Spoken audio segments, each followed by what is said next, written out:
Hi students and guys, again मैं जय sir आप लोगों के सामने प्रस्तुत हुआ हूँ एक्टिव वॉइस पैसिव वॉइस में ही आगे बढ़ाते हुए। आज एक्टिव वॉइस पैसिव वॉइस का टॉपिक है प्रेजेंट कंटिन्यूअस टेंस।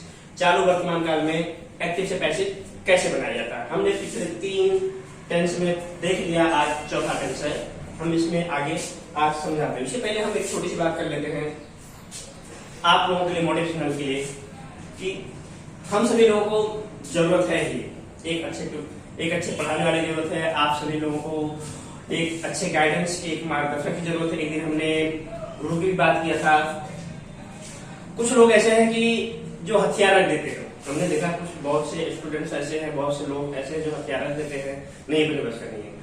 तो ऐसा नहीं है, आप लोग लगे रहिए मेरे साथ में, जुड़े रहिए। उसके बारे में एक ही है, जैसे जब सेनाएं युद्ध के मैदान में जाती हैं या एक राणा का वंशज का इतिहास रहा है, भारतीयों के लिए एक इतिहास रहा है, उनके लिए एक लाइन में कहना चाहूंगा कि द्वंद्व कहां तक पाला जाए, युद्ध कहां तक टाला जाए।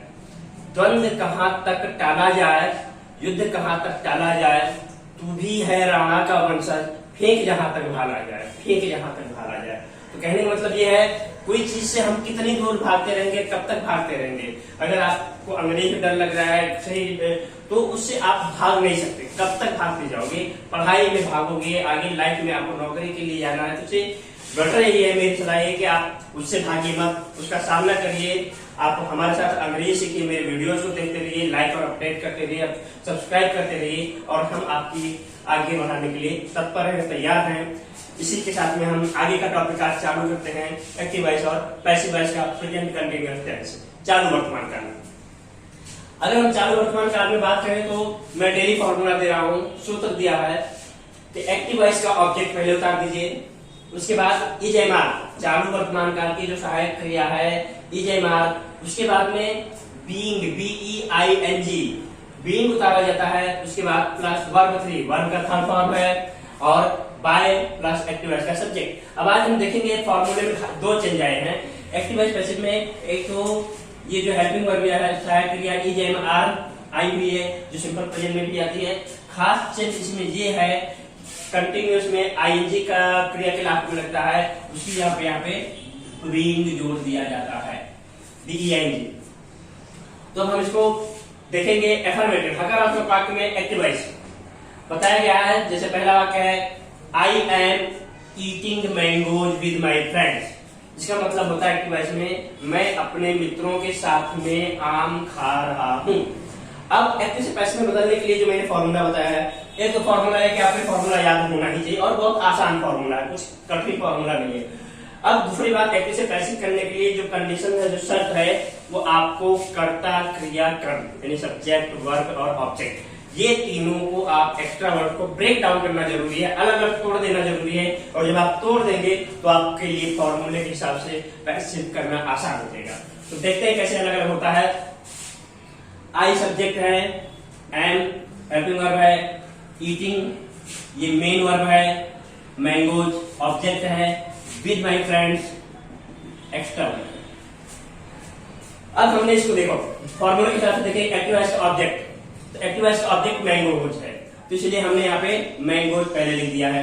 उसके बाद कह रहा है इज एम आर। अब इज एम आर में से क्या है, डिसाइड कैसे, हाउ रिप्लेस डिसाइडर, तो मैंगोज वो ऑब्जेक्ट बहुवचन के कर्ता के ऊपर से डिसाइड होगा। अब इसका कर्ता है मैंगोज, मैंगोज बहुवचन है और बहुवचन के साथ में आर आता है, इसलिए यहाँ पे आर लिखा गया है। उसके बाद में लिखा गया है बीइंग।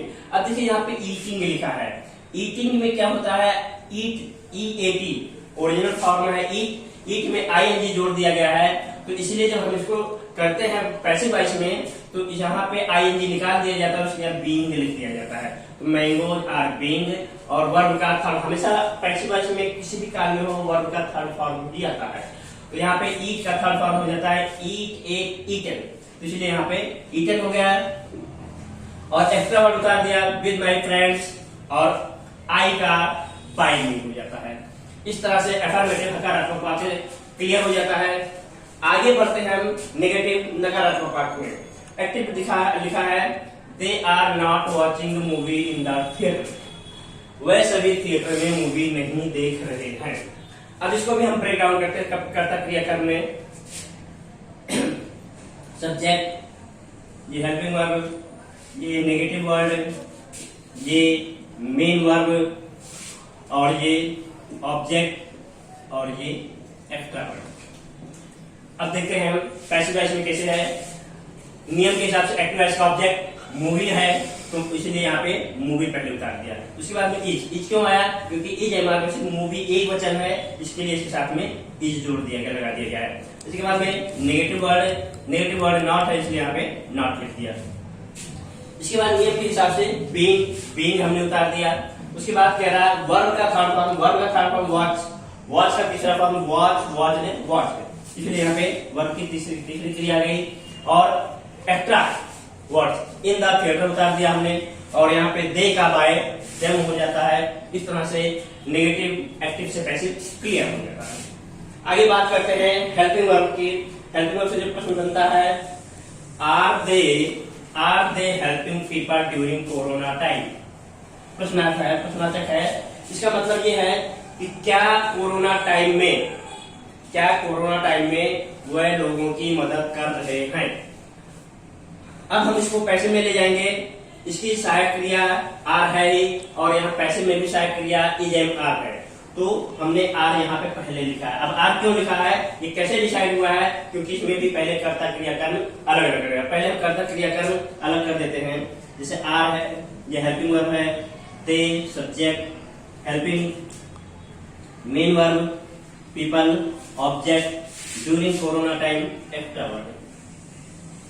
अब देखते हैं, हम पहले ऑब्जेक्ट देखेंगे पीपल बहुवचन है, तो अगर बहुवचन है तो बहुवचन के साथ में इज एम आर में आई के साथ में एम आता है, इज एक वचन में आता है और बहुवचन में आर आता है। तो पीपल बहुवचन है, इसलिए इसके पहले आर लिख दिया आर। उसके बाद ऑब्जेक्ट उतारा पीपल, और नियम के हिसाब से बीइंग है, और क्रिया का थर्ड फॉर्म हेल्प, तीसरा फॉर्म हेल्प है, और एक्स्ट्रा वर्ड उतार दिया ड्यूरिंग कोरोना टाइम, और यहाँ पे सब्जेक्ट बचा दे का बाय देम। इस तरह से मतलब हकारात्मक, नकारात्मक और इंट्रोगेटिव जो बनता है हेल्पिंग वर्ब से, इस तरह से ये तीन क्लियर होता है। हाँ, तो हम आगे बात करते हैं एक्टिव वॉइस पैसिव के प्रेजेंट टेंस में ही जो इंट्रोगेटिव का फॉर्मेट है, मतलब प्रश्नवाचक वाक्य। अब जैसे प्रश्नवाचक वाक्य दिया गया है एक्टिव वॉइस में, Who are spreading rumor among people, मतलब लोगों के बीच में अफवाह कौन फैला रहा है। अब इसको भी हमको पैसे में ले जाने के लिए पहले वही सब कर्ता क्रियाकर्म क्वेश्चन वर्ड जो भी है अलग अलग कर लीजिए। तो हु क्वेश्चन वर्ड है, आर हेल्पिंग वर्ब है, स्प्रेडिंग मेन वर्ब है, rumour object, among public extra word यहाँ पे लिख सकते हैं, या ऑब्जेक्ट नंबर 2 भी हो सकता है यहाँ पे। अब पैसिव वॉइस में डालेंगे हु का, जैसे मैंने पहले भी बताया है और टेबल में भी लिखा है, हु का बाय हुम लिख देते हैं। और उसके बाद ऑब्जेक्ट लाया, ऑब्जेक्ट रूमर है, तो उसके बाद ऑब्जेक्ट लिख दिया बाय हुम रूमर। अब रूमर एक वचन है, सिंगुलर नंबर है, इसलिए उसके बाद में इज लिख दिया नियम के हिसाब से, और बीइंग का बीइंग उतार दिया। और देखिए वर्ड का थर्ड फॉर्म स्प्रेड, तीनों में एक ही होता है स्प्रेड। और extra word among public question mark. इस तरह से ये एक्टिव से पैसिव प्रश्नवाचक शब्द से क्लियर हो जाता हुआ। दूसरा अगर हम बात करें प्रश्नवाचक शब्द से, what are you doing here, तुम यहाँ क्या कर रहे हो। अब इसको भी पहले हम अलग अलग करेंगे। What question word, helping verb, you subject, doing main verb, here extra verb भी जा सकता है। अब यहाँ पे क्वेश्चन वर्ड व्हाट है, व्हाट का व्हाट ही रहेगा, जैसे मैंने पहले बताया था, सिर्फ हु के पहले ही बाय लगता है, हु का बाय हुम हो जाता है। बाकी कोई भी क्वेश्चन वर्ड में आगे बाय नहीं लगता है, सीधे उसको हो हम क्वेश्चन वर्ड को उतार देते हैं।